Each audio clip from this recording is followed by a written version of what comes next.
Hello, it's July 30th. I thought we'd take a look at the garden. It's been a pretty warm and wet year. Usually the grass is all dried off by the middle and to the end of July, but it's very consistent rains this year. So we got some zinnias here. All kinds, some seeds I saved from last year. There's Carmen Rose, there's Uproar Purple, and some saved ones. We had some garlic here, harvested that the other day. So put potatoes in there and planted butternut squash at the same time as the garlic, so it'll be able to start growing over in this area. Some leeks from last year that we're letting go to seed. Leek seeds really don't last very long, so I like to save a couple so you don't have to keep buying that seed. And some new leeks. Peppers are a bit of a disaster this year. We had a frost. I put the peppers out too early without any protection. Sometime around May 20th, we had a frost and they all got frosted. Some survived and grew. Some here are actually quite good size, but most are either severely damaged or completely dead. Here we can see some jalapenos, and there's basically nothing here. The next one in a row is completely dead. It's just a stump, and they really didn't survive at all. And the other ones that did survive are really small, stunted. There's only one or two average sized peppers. So a bit of a failure on the peppers this year, putting them out too early. And a late frost. Got some sweet peas here on the trellis. It was all lettuce behind the trellis here. That's done. Some blood sorrel. This is a couple years old. This one here that's flowering is a couple years old. So it survives the winter, and we've been saving some of these seeds sometimes and growing some new ones. They get a little bit ratty sometimes, so it's always good to have a couple new ones. And it self-seeded itself a little bit too out into the row here. Last couple of years have been failures for melons, but just the consistent moisture this year has been great. There's lambkin melons in here, honeydews, different cantaloupes. So it's doing really great. It's just full of flowers and healthy vines. Over here, the peas. The crop of peas on this side is done and pulled out. And this is our last crop of peas coming in now. Some kale. This one's 3 years old now. So it goes to seed every year because it's a mature plant. And yeah, it dies back pretty much to the ground and just sprouts up again. The only reason I kind of like that is it comes back much faster than the new seedlings I grow, so you get kale in early May. Some lettuce is almost done here. Turnips, beets, and some carrots. Not as many carrots this year. Just gave them a small amount of space. Raspberries are done. So the old canes that fruited this year need to come out now. And we've got the new canes here. This is prelude, so the new canes will, yeah, they're starting to flower now, and they'll be fall raspberries in September. Come around here, we've got lots of these alpine strawberries, and they've started to come into the row, and they're actually throughout the garden. I like them. They grow in the rows here, but they're an excellent strawberry, and I don't have much luck with the regular strawberries, but these little yellow alpine strawberries are great. Really good tasting. They grow themselves. They just seed themselves. They're fantastic. They taste really good, better than the big strawberries. Somerset grape here. This is my second one. I have another one too, which, even though it's much older, this one's doing way better. The grapes are bigger, completely numerous, much more numerous than the other ones. Very little disease considering it's a wet year. Like, there's the odd diseased grape, but they're surviving this wet year really well. Some crochisma. There's the watermelons. Again, the last 3-4 years have been bad for me. My vines die in the middle of the summer. I've got some yellow babies and some crimson, sweet crimson. This one is gonna get huge. Probably 15-20 pound watermelon. And there's lots of fruits coming. The vines are completely healthy. And same kind of concept here of growing the vines so that they can spread in the onions, and those onions will come out soon. And then the watermelons can have the rest of the bed. Working on updating some of the garden beds here. So usually I have these wood beds, and they kind of sit on the ground, 2 rows thick, like a pressure treated wooden garden tie. We're getting to be 10 to 15 years old and starting to get really rotten, falling apart. So I tried something last fall. This bed is sitting on concrete. So it's a 5-inch tall by 4-inch wide concrete footing, foundation around this bed. And then I just put 1 piece of pressure treated wood on top. So that wood is not touching the ground anymore. It should last longer. And in 15 years, when it is time to go, it'll be an easy switch out, unlike the wood one. So I am digging up the wood chips around this, getting up all the plastic that I had put down. I won't be doing that again. It's flaked off into tiny pieces everywhere. So lots of plastic in this ground here, and it's been a pain to clean up. I'll just put wood chips back down in this after I build this central bed. And I'll replace 1 or 2 of these a year until the job is done. Cucumbers here, growing up this kettle panel trellis. The lettuce is starting to bolt. I always let a couple bolt just to save some seeds. The cucumber's doing good. We've been harvesting a couple. I'm not sure if there's any fruiting in here. There's a little one there. Yeah, cucumbers doing pretty good. They like this consistent moisture. There's another alpine strawberry that I have. Most of them are yellow, but these ones are a red one. I think they were called Alexandra or Alexander. It doesn't seem to spread as much as the yellow one does, and they don't spread by runners. It's just the seeds grow little plants. So unlike the other ones that you have runners everywhere, these are just individual little bushes. Would be very easy to clean up if you didn't want them to spread, but I do like them to spread. And yeah, they're great. Some beets in this bed. We had some other spring stuff in here as well too, and just kind of finished some stuff here. There was some spring turnips, and I can't remember what the other stuff was. Kohlrabi. So anyway, we just put in some more potatoes there. I'm kind of pushing it at this time of year to see if those potatoes will ripen in time.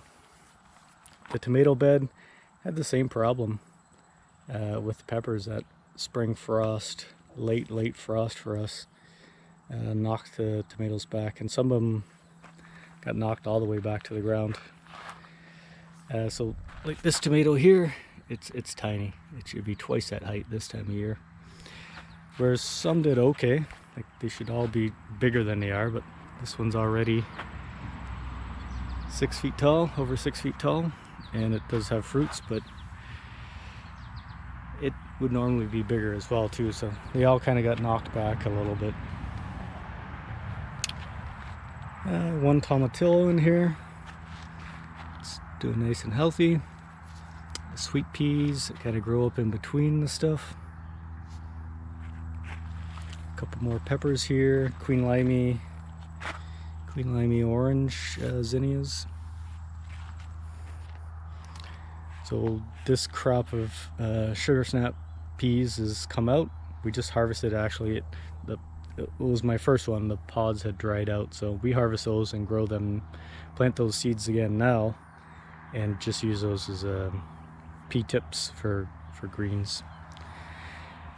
And there's also some climbing beans back here, just starting this fruit now. They'll take over as kind of my late summer crop of beans, and for the early summer crop, there's some potatoes here which are ready.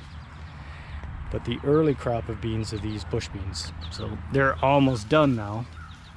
We've been harvesting these for the last couple weeks. Lots of beans, they were good. The yellow variety and two green varieties in there.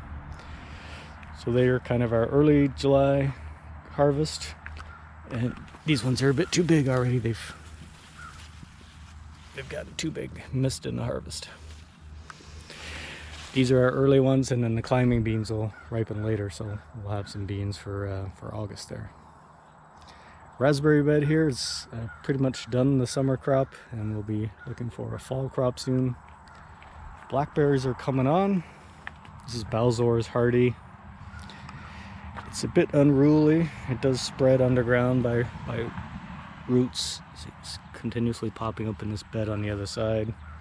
I just hacked it back because you could barely walk through here a while ago. Very thorny, but survives our winters no problem. And it is, the berries aren't huge, but they are prolific and okay taste. I've got a couple other better ones like Triple Crown, which taste better, but a little bit more temperamental with the winters. So I don't know if you can see all this stuff in here, but completely loaded with blackberries. We're gonna harvest those today. I've got a couple of apple trees in the garden. This is Sweet 16, and all the apple trees are doing fantastic this year. I've been thinning like crazy, but it's still loaded with fruit. It's gonna weigh the tree down. These will get bigger, and I need to do a better job of thinning more of these. There's just way too many apples on here. These are the fall gold raspberries. Again, the harvest is done here. There's a couple straggling fruits. Really nice orange color. That's not going to look the best, but you can see the color of these, and they're really good. I've described these before, but a mango kind of taste when they're super ripe. I love them. And yeah, you can see the new ones that have the green stems. They're going to fruit this fall. See some flower buds starting there already. And then the other ones with the brown stems, they're done, and they can come out now. Give some space for the new crop coming in. Another apple tree here. This one's Liberty. Again, loaded with fruits. If I don't do a better job of thinning these, some of the branches are going to break, and the apples will stay small, and also won't have as many next year. It's the fig tree. You might have seen some of the other videos that show the box that I put here in the winter time. That box is only 5 feet tall, but I'm not sure if you can see perspective here, but this thing is well above my reach, so it's got to be over 8 feet tall already and still growing. Lots of figs coming.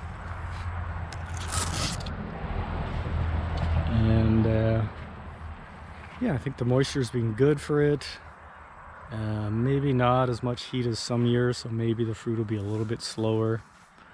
It got a slight bit of frost damage in that late May frost when the box was off, but it withheld that okay. I've got a second variety there called Violette de Bordeaux. I haven't got to taste many fruits from this one yet, but it does have some braver figs, which seem to be taking forever to ripen. Like, these were good size in May, but they're taking their time to actually ripen. And then lots of main crop figs coming as well. This one's got a bit of a weird shape just because it gets pushed over from the Chicago Hardy on the right, and this one's fighting for its sunlight.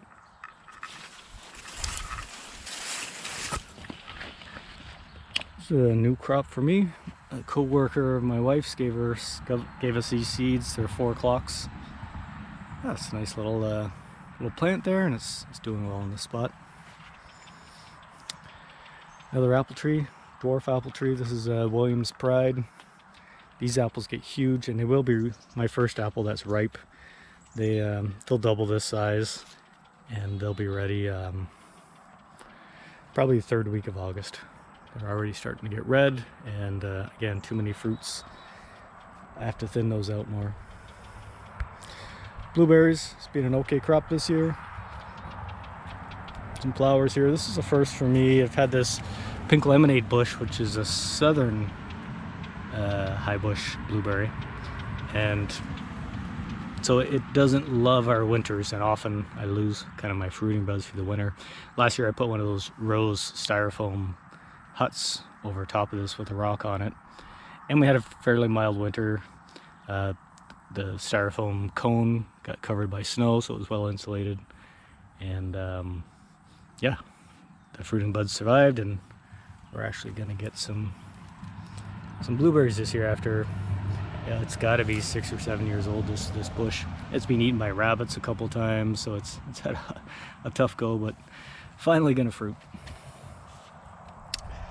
This is a different grape, K Gray, and it's always done well. I just don't love the taste of it. It's a very aggressive grape. It grows a lot. I have to prune it all the time to keep it in its space. And then the Valiant grape at the far end there, which tends to get a lot more disease than most of my grapes. I do like the taste, but it always kind of has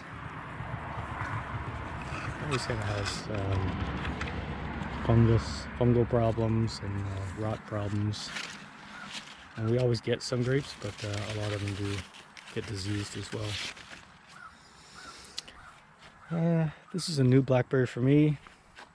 I'm drawing a blank on its name now, but it's supposed to be a primal cane bearing blackberry, so it should fruit in its first year canes, unlike most blackberries which fruit on the canes from last year. I don't really see any flower buds yet. It's gonna be August soon, so oh, actually I didn't even notice that there's a blackberry growing there. Looks like I'll get to try one. Some other brassicas here, they're mostly done. They've gone to flower. We kind of leave them stand for a little bit so the bees can eat them, feed on the flowers. These were broccolinis. Yeah, so they're mostly done. Yellow zucchini here. This is some ginger. It's getting a slow start here. And then an ornamental ginger, Forstelli ginger. There's a zucchini in there. I have less bananas in here than I usually have. And this one is pretty small. The main trunk was done. The main trunk was done, but the little pups have come up here. A bigger banana.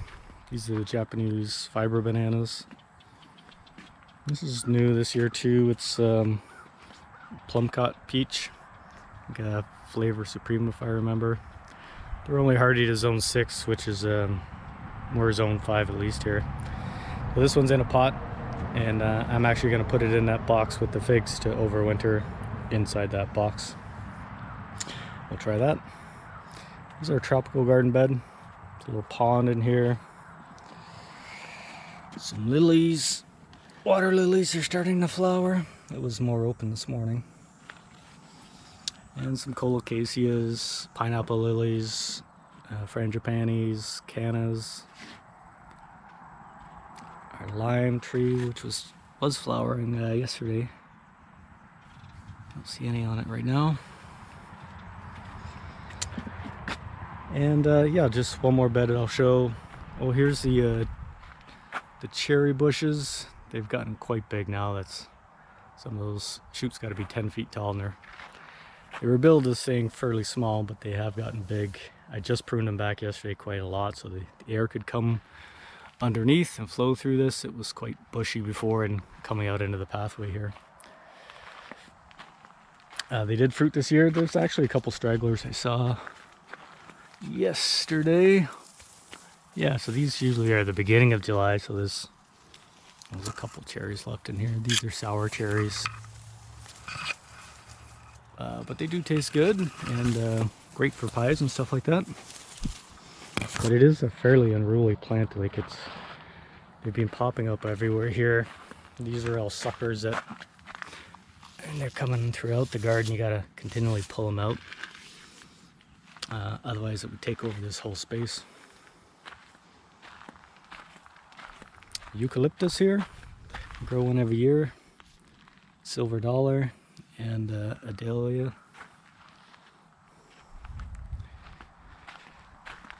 And then the blueberry bed here, so there's a rhododendron and then some newer blueberries. The bushes haven't gotten huge yet, but they've been fruiting for a couple years. And some lingonberries, which they've got little berries on them. They'll ripen up in the fall. And it's been spreading throughout the bed too, so ideally it's actually spread all the way across the bed. Ideally the whole undergrowth of this bed will be covered by lingonberries, which may get a little bit taller, but they stay fairly short. Hopefully the blueberries will grow up into big bushes and the lingonberries will kind of cover the bottom. And that'll help each other too. The lingonberries like a little bit of shade in the summertime, and the blueberries should be able to provide that. Okay, I think that's a look at the garden bed. Nice and green this year. A little less heat than usual, but I've really appreciated not having to water every couple days here. Okay,